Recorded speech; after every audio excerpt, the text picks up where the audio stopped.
What if the scariest place in your town was never haunted at all?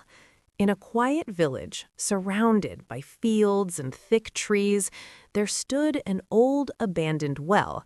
No one went near it. Not during the day, definitely not at night. People said they heard whispers coming from inside it, soft, echoing, calling names. They said it was cursed. Parents warned their children, stay away from the well. And for years, everyone listened. Everyone except one boy, Arjun.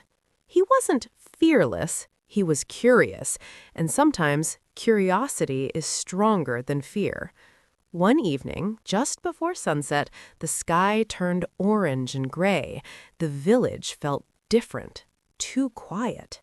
Arjun walked toward the well alone. Each step felt heavier than the last. The air suddenly felt colder. The wind stopped moving. Even the birds were silent. It was the kind of silence that makes your ears ring. Then, splash! Something hit the water below. Arjun froze. His heart started pounding so loud he was sure someone could hear it. Slowly, very slowly, he stepped closer. He told himself it was probably just a stone, or an animal, or the wind. But deep down, he knew something wasn't right. He leaned over the edge. The inside of the well was pure darkness, no reflection, no movement, just black. And then he heard it. "Is anyone there?" The voice was faint, shaking. "Please, help me." Arjun's blood ran cold. Every ghost story he had ever heard rushed into his mind. This was exactly how they started. A voice in the dark, a trap, a curse. His body screamed at him to run. But he didn't, because something about the voice didn't sound evil. It sounded tired, human. Arjun swallowed hard. "Who's down there?" he called out. There was a pause. Then a weak reply, "I fell. I can't climb out." This wasn't a spirit. This was someone trapped, and everyone had been too afraid to check. Arjun's hands shook as he searched the area. Behind some bushes, he found an old rope used for drawing water years ago. He dragged it to the well. His palms were sweating. What if this is a mistake, he thought. What if everyone was right? But courage isn't the absence of fear. It's moving despite it. He lowered the rope into the darkness. "Hold tight," he shouted.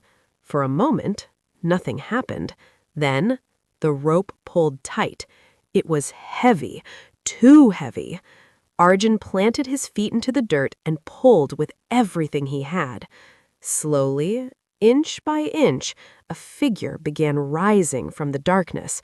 Wet hands, shaking arms, a tired face. An old man climbed out and collapsed onto the ground, breathing hard. Alive. Not a ghost, not a curse, just a human being who had fallen in days earlier while walking through the forest. His cries had echoed through the well, twisted by the stone walls, turned into whispers. Fear had done the rest. The villagers arrived soon after. They had heard the commotion, and when they saw the old man lying there, they understood. For years they had believed in a haunting when the truth was far simpler. That night, something changed in the village. The well wasn't cursed, it was ignored. The whispers weren't supernatural, they were echoes. And fear? Fear had grown because no one dared to look. Arjun learned something that evening most people never do. Fear grows in silence. Rumors grow in darkness. But truth? Truth requires someone brave enough to step forward. And sometimes the scariest places hide the simplest answers. If this touched you, like,